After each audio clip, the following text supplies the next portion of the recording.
Over 3,000 years ago, long after the ancient ones left, a baby was born, in a dimension very far away. A dimension you know as the Nether, but we refer to as Heck. This baby was born to a human mother and an Enderman father. Mama was very loving and nurturing, but Daddy went up to get a stack of magma blocks and never came back. One day the baby was playing in the soul sandbox in the backyard when he dug up a book. It was a book that spoke of old gods and old ways. You see, the people of Heck had become unruly, unjust, and just simply unlikable. Uncool, if you will. This baby learned everything he could from this book he found and spread the word of the Grey Father. The people of Heck did not like this. Not one bit. So they stormed the house of the baby and his mother and separated mother from child. The mother was taken away. He hasn't seen her to this day. The baby was exiled to the overworld and was told if he ever returned he would be killed on sight. The baby played along, but knew one day he would return, to continue to spread the word of Grey Father, to find and rescue his missing mother, but most importantly, to ban the smoking of magma blocks. Seriously, how unhealthy does that sound? Gross. In the overworld, the baby started the Church of Vow, of the Grey Father, and the Netherite Saints.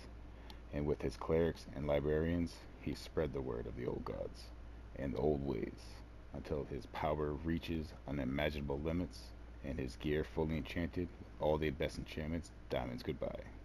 Then, and only then, will he return to his homelands to take back what is rightfully his. Everything. And that baby, well, that baby is me. Oh, I'm not a baby anymore. I'm a full grown adult with responsibilities and everything.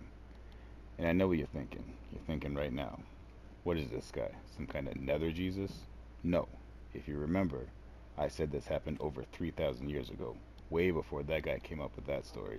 Mine was first, and with way more turmoil and heartbreak.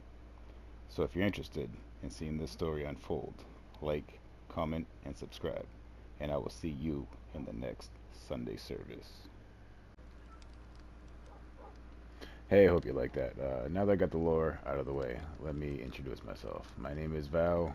I'm sure some of you have seen me on Discord, being generally hilarious. Um, been playing the game for a while now. I'm not sure exactly when, but I always tell people that I remember lily pads breaking my boats. So it's been a while. Oh, and I also remember zombies and skeletons waking me up in my sleep. That was always fun. Glad that's all over. As you can see, I'm a master of redstone. Flick that lever, that moves. It's a sticky piston, so you flick it again, it comes right back. If you only want to press it once, get the button.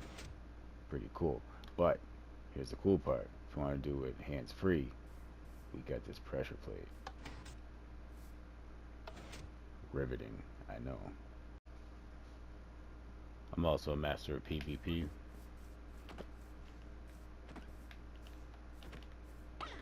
Oh, I actually feel bad. And I've also mastered the art of building.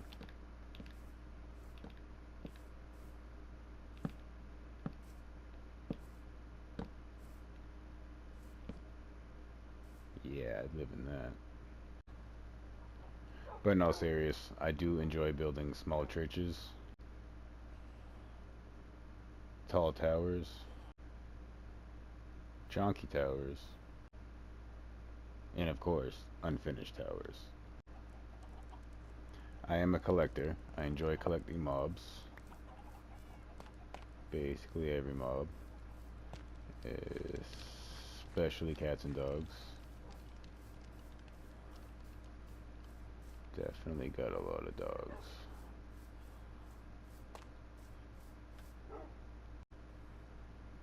And I really like mounts. I'm a fan of automatic farms. Oh my goodness, so loud. Alright, we're just going to ignore that one. But I am not opposed to the idea of a manual farm. I just want to share my misery here. This was my 0-tick kelp farm. One day I came back and all the sand was missing, and it was not coming back, no matter how much I tried to fix it. That was a sad day. This was my mud farm. Um, this is where I had the creeper incident that blew up on my redstone, and I cannot figure out how to fix it. RSB, if you're still interested, I would like that help a lot. I went with the cuber.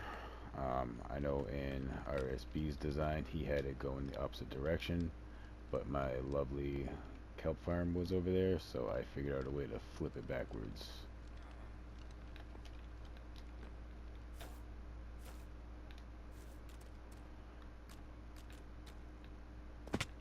I did have a problem with it running back into the machine itself, so I just put some obsidian in, and that fixed everything. My favorite block in the game is crying obsidian, but I really like building with deep slate and dark oak, but definitely lots and lots of deep slate.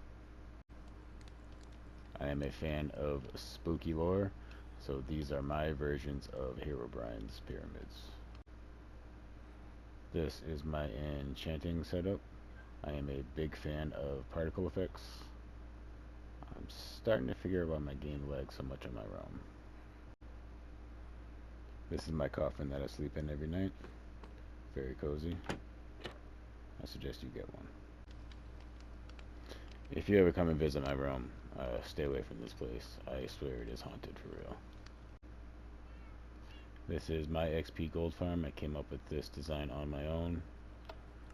That starts the portals. Oh god, I forgot how loud this is. And that obviously...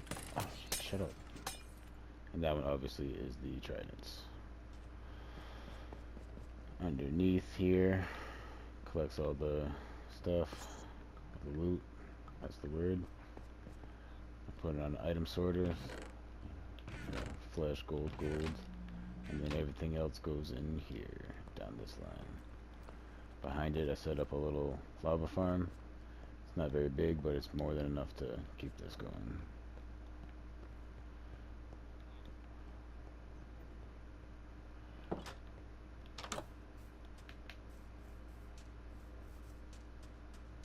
I'm sure you know how it works because it's nothing really special or innovative, but instead of the lava trapdoors, I have it operated using the powder snow to shut it off, and I use flint and steel to turn it on. This was a drowned farm that I was trying to work on. It didn't really work out the way I wanted it to, but every once in a while when you're done hanging out down there, you will get some drowned up here, and sometimes they have a trident.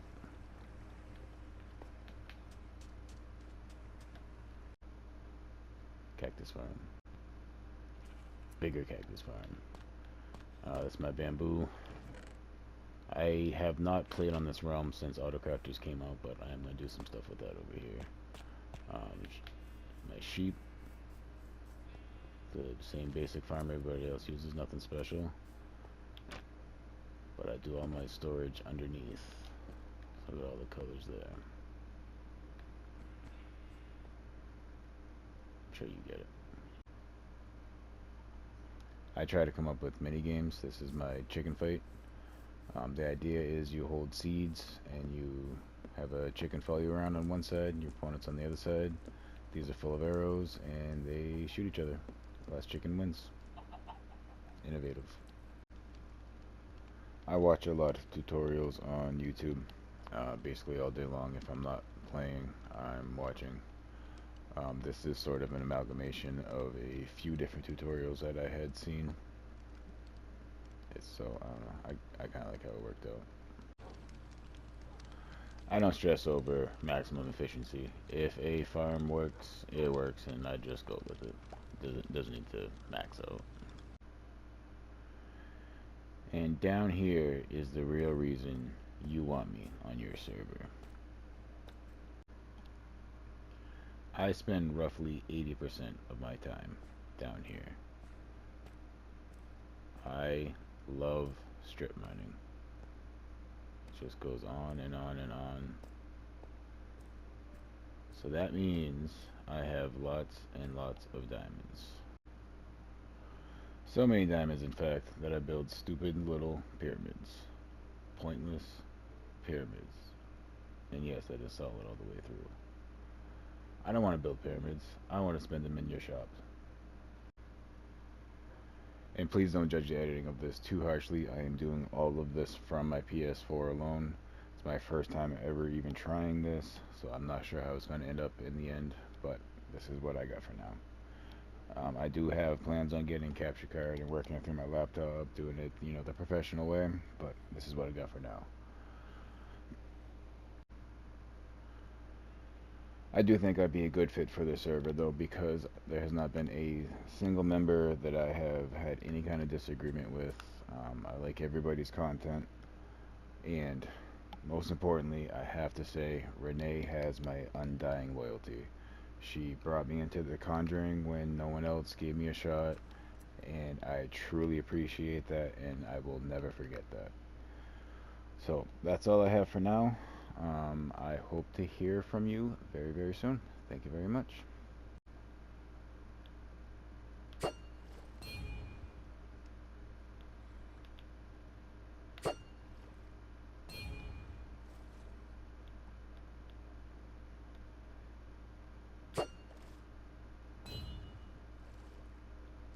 Expert PvP.